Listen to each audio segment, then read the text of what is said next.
Good morning, evening, or afternoon. My name is Professor Ferreira. Welcome back to U.S. History 1877 to the present. We are picking up with lecture 7.2, the culture and the Cold War. Last lecture we focused a lot more on the foreign policy, on how it's shaping how the U.S. interacted with the world, post-World War II, Cold War, USSR, communism versus USA, capitalism, totalitarianism versus democracy.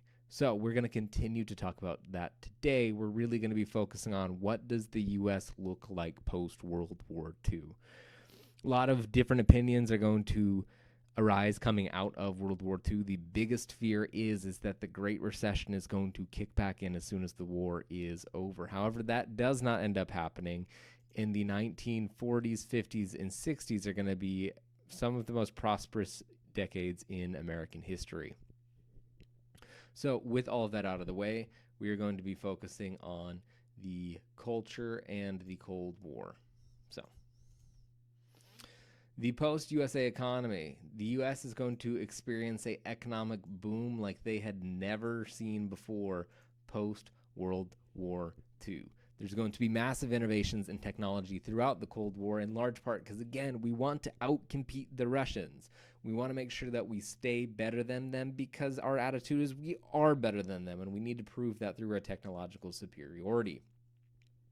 Homes are going to be a lot cheaper. You're also going to see the introduction of new technologies into the house, such as the TV, and the car as well is going to become very readily available to most middle-class families. It's really going to become a staple in the 1950s. Industrial power is going to fuel the Cold War. Industrial production is going to be booming during this time. Fewer people than ever are going to be farmers. America's moved away from being agricultural since the late 1800s. This trend continues, and you might ask yourself, well, does that mean less crops? No, actually, farm production increases because of improvements in technology. Ultimately, America is going to be a hub for culture. They're going to be an economic hub as well. And within America itself, it is going to move from the East Coast over to the West Coast. When you think of the cultural hub of the United States today, you probably still think of the West Coast. If you think what's out there, Hollywood's out there. It's where all of the movies are produced, movies which are watched around the world and shape global culture. However, during the Cold War, even though there is a lot of really great things, there's always a constant fear of nuclear war. Everybody's afraid that Russia and the U.S., if they go to blows, it is going to be World War III. It's going to be nuclear war, and everybody's going to die. I encourage you go ahead, watch down in the description. I have linked below. It's a video often shown. It was shown to elementary school kids in the 1950s called Duck and Cover. Basically encouraging kids, in the event that an atomic bomb goes off, make sure that you cover for your life, for as much good as that will do for you. So, move my face out of the way.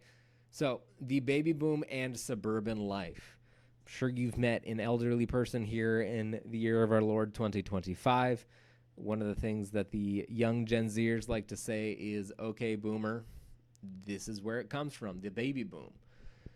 With all of the men coming back from World War II, there was a huge population spike in the late 40s and 50s known as the baby boom. Not to get too graphic because this is U.S. history and not biology, but all of the men are off at war. They're away from their girlfriends. They're away from their wives. And because of that, whenever they get back, they're going to celebrate the end of the war with their girlfriends and wives who they've missed very, very, very much. And I don't need to go into any more details, but 9 months later, after that celebrating, there is a child. There's going to be a lot of shotgun weddings as well. It is very still culturally taboo for the child to be born outside of wedlock. That's going to be a really, really big no-go during this time. During the 1950s, women are going to be expected to stay home and take care of the kids. The 1950s is characterized by a lot of cultural conformity. The idea that we're supposed to fit this American model. And it's a very culturally conservative conformity that's expected. Family values in many ways are going to become a tool to fight against communism in the United States. And it kind of makes sense because if you have a family, Your top duty, your top priority is to your family 9 times out of 10, at least if you were a good parent. Under communism, that's not the case. Under communism, your top duty is to your country. Your top duty is to the state. Due to this and more people than ever owning a car, people are going to start moving out to the suburbs. They're having lots of kids. They need room to spread out. They have an automobile, so now they can live outside of major cities and just commute to work in them. The U.S. is also going to pass the GI Bill. GI stands for Guy in Action. If you ever heard of G.I. Joe, literally it's just Guy in Action Joe, average Joe, you know. The GI Bill is going to help fund education for World War II veterans. However, not everything is as great as it seems. While it is great for those moving out to the suburbs, those who are left in inner cities are often left with less overall wealth and economic opportunities. All of the people with money are leaving the cities, and during this time is predominantly going to be whites, meaning that lower class minorities are going to be left in major cities with less overall wealth, because again, a large chunk of the tax base is going away due to them moving out. You can see here as well, this is a perfect image of kind of the culture of the 1950s. It's a family, they have abundance, they have a lot of things. Consumerism is really going to define American culture in many ways, continues to do so as well.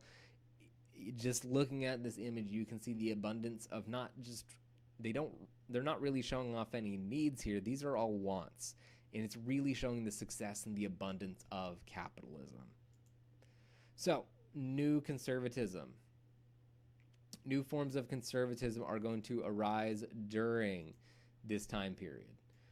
The first form is going to be Libertarian Conservatism. You may have heard of these guys today. The Libertarian Party, they can trace a bit of their identity and their DNA back to this time period. Libertarian conservatives are worried about individual autonomy and freedom. They believe in limited government in a laissez-faire economy. Put very simply, libertarians, they tend to be very, very financially conservative, fiscally conservative. However, in terms of social issues, they're a little bit do whatever you want types. So they can have very, very liberal opinion. They tend to have more liberal opinions when it comes to social issues, but ultimately they're going to be characterized by just wanting an overall smaller government. Next is going to be new conservatism. New conservatism is going to insist that toleration of differences is no substitute for absolute truth. New conservatism doesn't necessarily say toleration of differences is bad. However, if it infringes on the search for truth, if it infringes on what is good, then what is good in the search for truth is what ought to be prioritized first and foremost. Ultimately, all of these new conservatives are going to have two primary enemies. Abroad, it's going to be the Soviet Union. And at home, it's going to be the threat of a large federal government at home. Again, libertarians and new conservatives, they don't like big government. And this is really going to be the time period. You see it a bit in the 1880s, back in the Gilded Age, but this is really where it's going to be cemented that the Republican Party is going to be the party of big business moving forward. And I would argue that the Republican Party really has been the kind of more pro-business party, more big business party, really up until the 2010s. Nowadays, both political parties are in the pockets of big business, but I'm not here to give modern political commentary. So, skip the slide. So next, this is going to bring us to President Dwight D. Eisenhower. Dwight D. Eisenhower, this is Professor Ferrero putting his personal opinion hat on. Dwight D. Eisenhower is one of the best presidents we've had, probably the last really fantastic president we've had. All right, I'm going to take that hat off. He's going to be a Republican, and he's going to be in office from 53 to 61. He is going to establish the Interstate Highway Act, which is going to establish the interstate highway system. Basically, these are highways that stretch all the way across the country. If you ever see a highway sign here in the United States that looks like a blue shield with a little red crown on it, that's the interstate highway system. He's the one who sets aside the funding to build this thing. Originally, the interstate highway system was actually meant for military use. So say a atom bomb or a nuke or some other type of disaster or natural disaster hits a very out of nowhere obscure city. Let's, for example, pick on Denver, Colorado, because there's not a whole lot going on around Denver, Colorado. How do you get troops and supplies there? The interstate highway system is going to be how you do that. Eisenhower is obviously going to allow it to be used for civilian use. This guy should look pretty familiar. If you remember back to our World War II lectures, this is going to be the guy who's in charge of D-Day, and he's the supreme commander of the Allied forces in Europe. Ultimately, he's going to concentrate on maintaining peace during the Cold War. Even though he is a general, he's really not going to want to start a fight.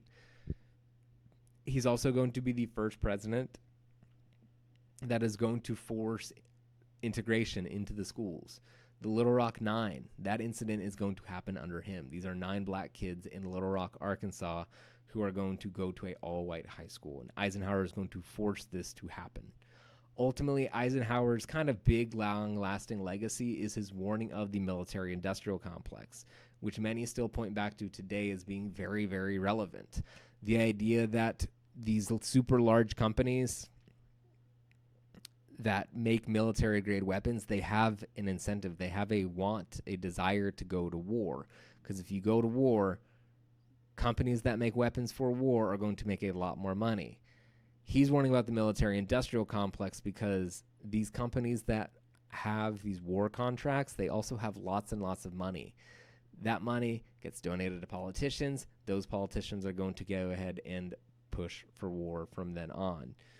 Ultimately, too, he's going to be the first ever president born in Texas, and you gotta love that. I personally really like that fun fact about Eisenhower. So we've talked about conformity. We've talked about the president.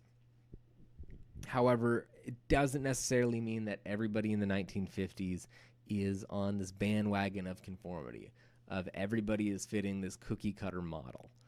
While the 50s is often characterized by its conformity, there's also a fair bit of counterculture as well, as there is in every generation.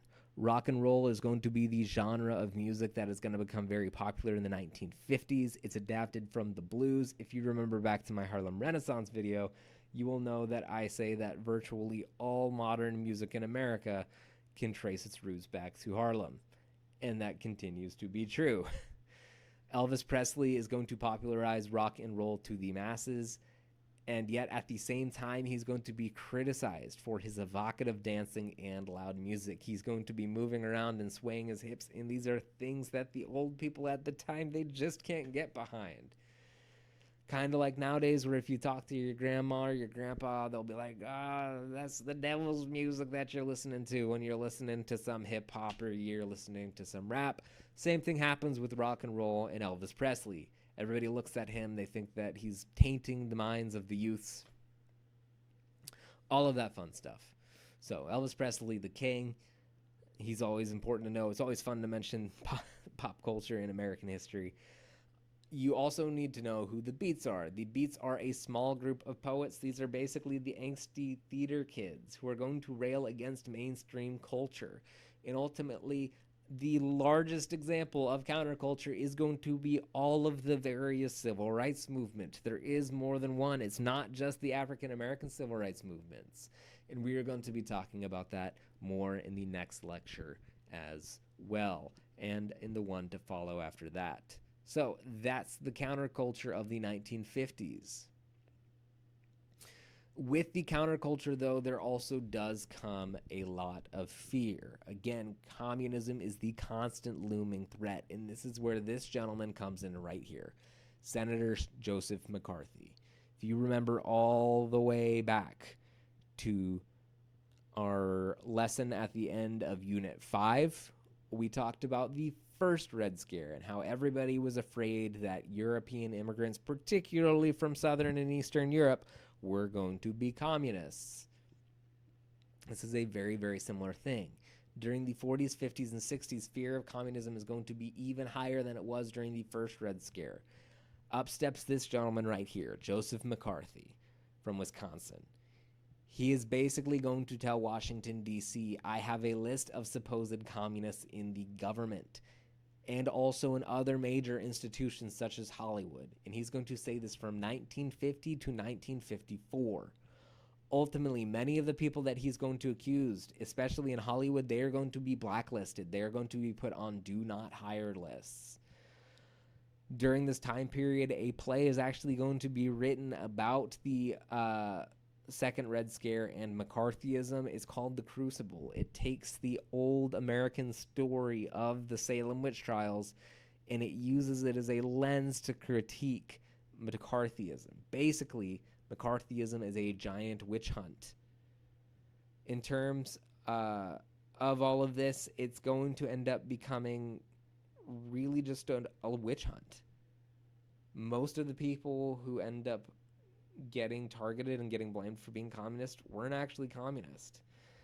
McCarthyism, this term, is going to rise up to describe a period of investigation and suspicion.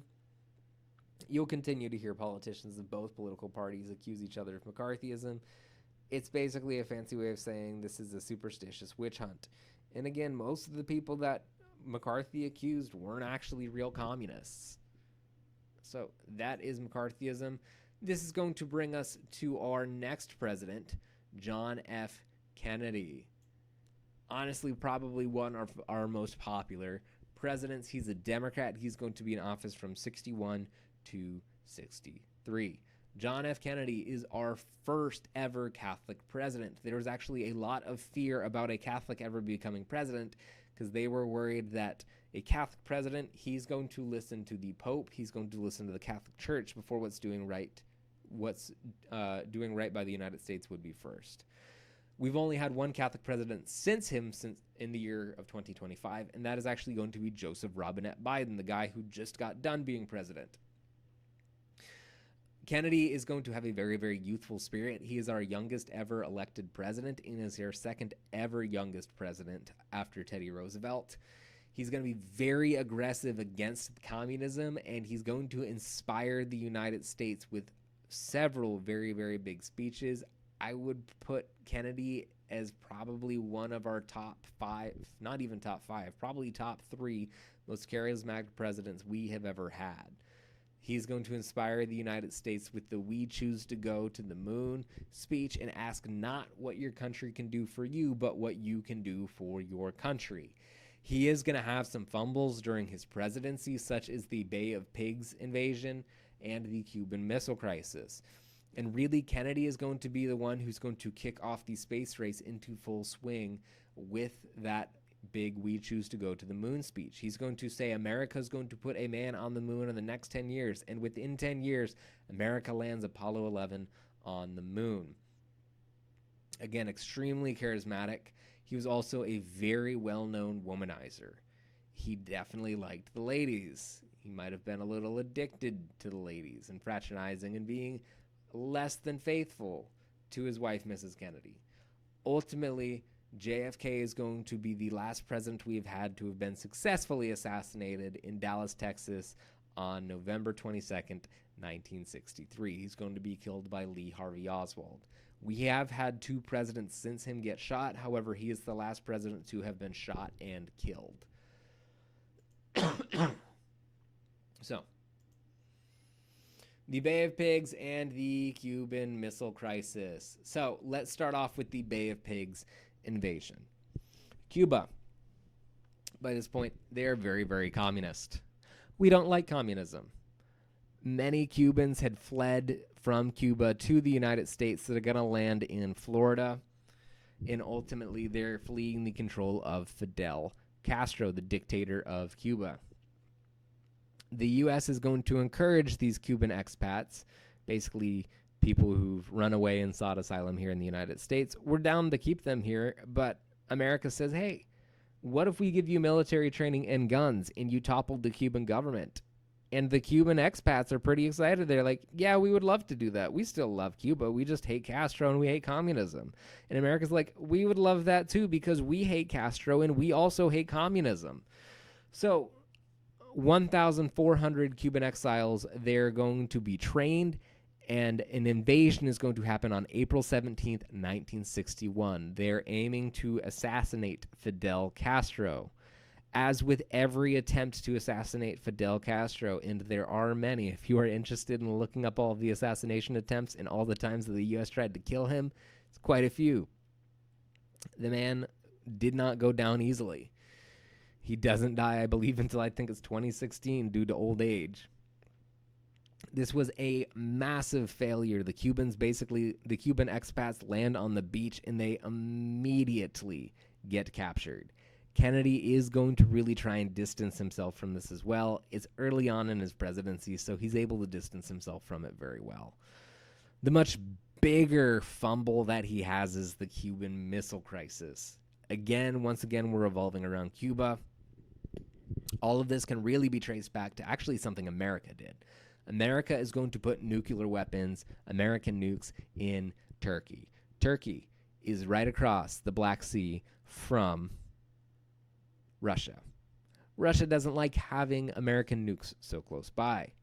Because of that, Russia is going to put nuclear weapons right by America. They go ahead and they put them in Cuba, which, as we previously mentioned, is communist and is therefore an ally of the Soviet Union. So, Russian nukes are in Cuba. America gets wind of this. They're going to tell Russia, you need to take them out. They're going to start blockading the island of Cuba. Kennedy even thinks of invading the country. Kennedy almost invades the country, and that's how close we get to World War III. That's how close we get to all-out nuclear war. It is ridiculously close. At one point, Russia's actually ready to fire on the United States. However, a Russian general is going to decide against that action. Kennedy and Khrushchev, the leader of Russia at that point, are going to have several diplomatic talks. They almost break down, but eventually peace is finally established. Russia promises to withdraw the nuclear weapons from Cuba so long as the U.S. does the same in Turkey. Both countries pull out their nuclear weapons from both other countries, and thankfully the situation dies down without it going quite literally full nuclear. So, Cuban Missile Crisis, very, very dicey.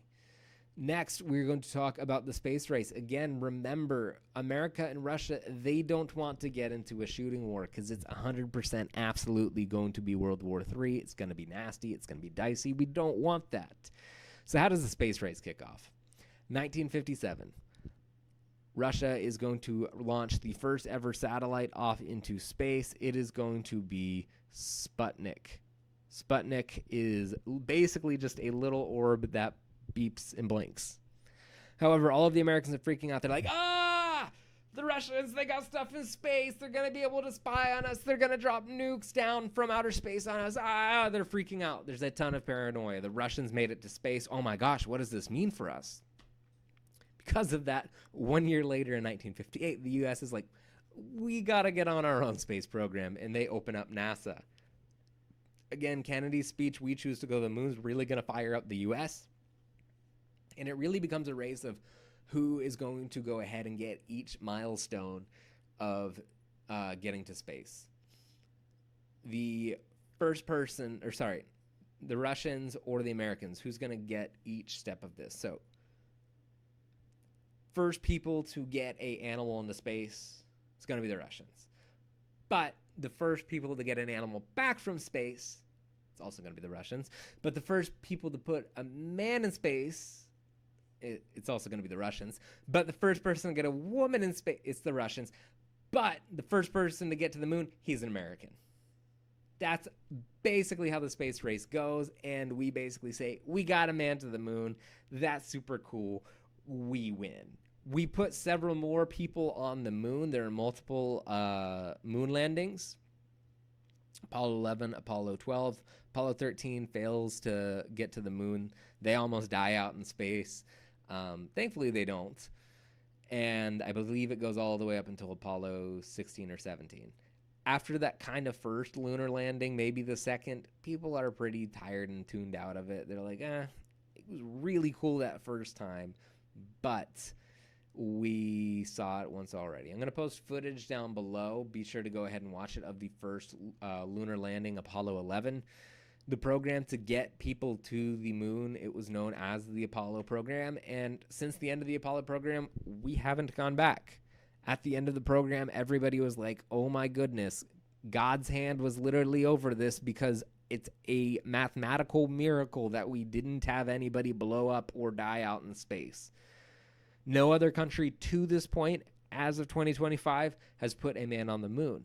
However, India and China are both trying to get there right now. Because of that, guess who's interested in getting a man back on the moon? That's right, the United States is. We decided to start a new program, not called the Apollo program, but the Artemis program. I think very fittingly named, as anybody who likes Greco-Roman culture and their pantheons can attest to. So, a little bit of a history nerd here, but I really like the naming scheme. It's going to lead us to our next president. Let me pull my face out of the way. Let me not block this beautiful face. This is going to be Lyndon Baines Johnson. He is going to be a Democrat from 1963 to 1969. In terms of how he is remembered either very, very fondly or very, very negatively by most people. There is not a whole lot of in between. He is going to be the president when the U.S. is going to enter the Vietnam War and when the Gulf of Tonkin resolution is passed, which is going to give massive military power to the U.S. president.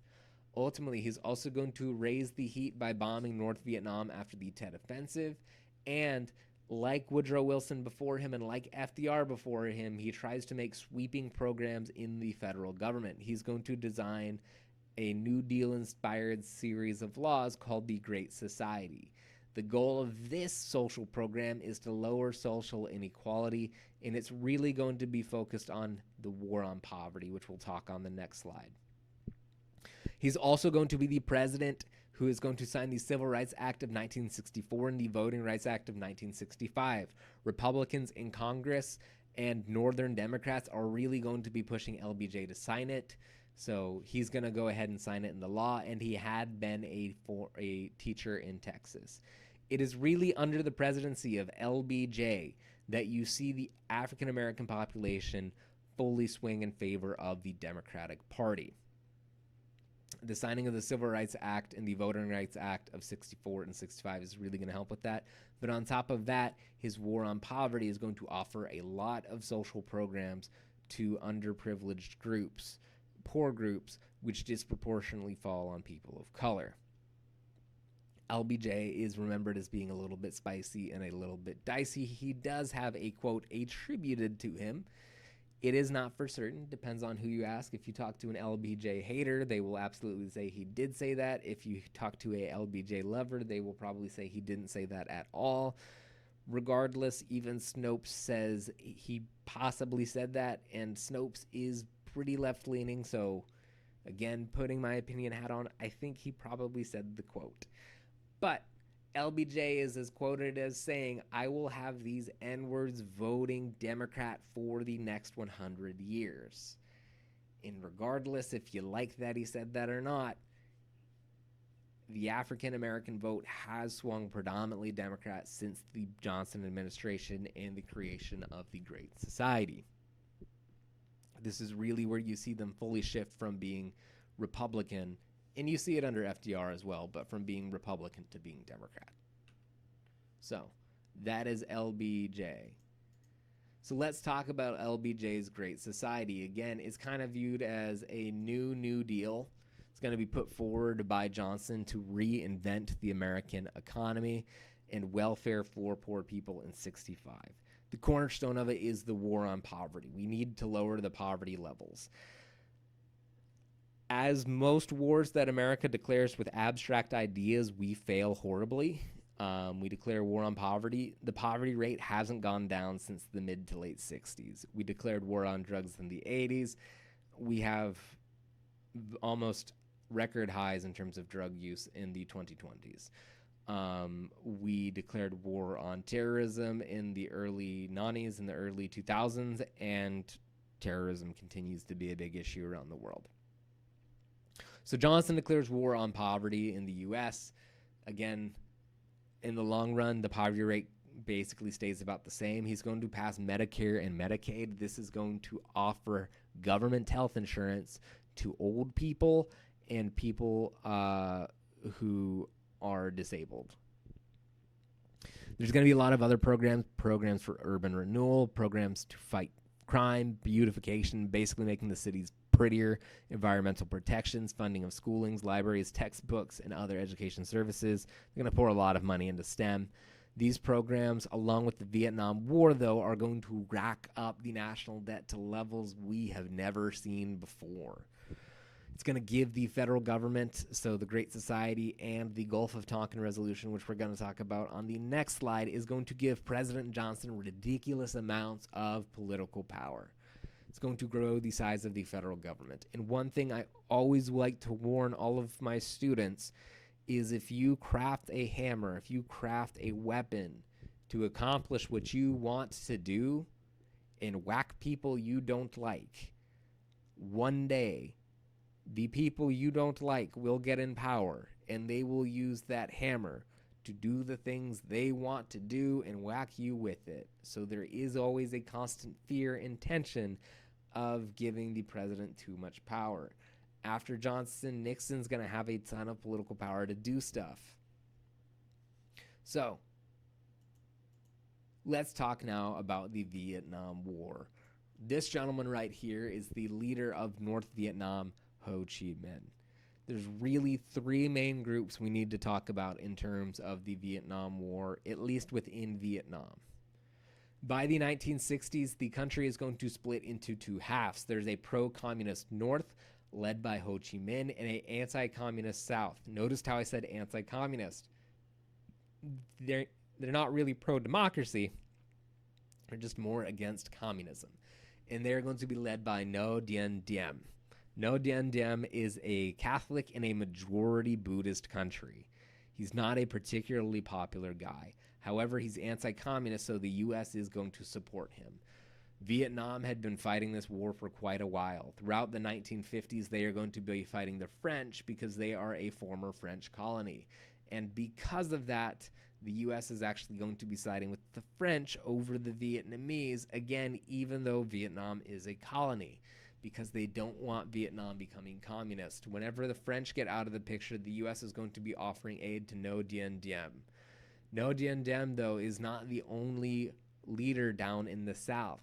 You also have the Viet Cong. The Viet Cong are South Vietnamese rebel groups who are fighting for communism in the South as well. So you have two major adversaries. You have the North Vietnamese and you have the Viet Cong. So Vietnam really becomes Johnson's war. In 1965, the Gulf of Tonkin incident is going to happen where North Vietnamese forces are going to fire on a U.S. battleship in the Gulf of Tonkin Bay off of the coast of Vietnam. It's along the east coast, only coast Vietnam has. I'm going to put air quotes around all of this because it is highly contested by many historians on whether or not this actually happened. I'm going to link down below John Green's crash course video on the start of the Vietnam War and the Korean War. It's a good worth your watch. But that being said, Green takes the attitude that it absolutely didn't happen. It's a very contested as to whether or not it did happen. Regardless, the outcome is still the same. Johnson is going to ask for extra military power from Congress. He's going to be like, look, the North Vietnamese, they're getting very aggressive with us. He's going to go ahead and send troops into Vietnam. With the Gulf of Tonkin resolution, he doesn't really need to ask permission from Congress to do everything. He's basically given total military control over the army. Ultimately, though, the Vietnam War is going to be like a war like no other, at least for the average American soldier. It is going to be a guerrilla war. This is not a war where guerrillas go out and fight, although that would be very cool. Guerrilla tactics are basically, we are going to win by any means necessary. Viet Cong and North Vietnamese forces would often hide in trees or in traps and attack American servicemen. Most of the men are there by draft, and they're disproportionately poor as well, because being in college or basically being able to pay your way out is a valid option to not go into the war. It's going to leave a generation of men with immense psychological damage and PTSD, because they aren't just fighting grown men. You will have American soldiers going into villages, and like 12-year-old boys are going to start firing upon them. They're going to start trying to kill them. And at what point, what do you do at that point?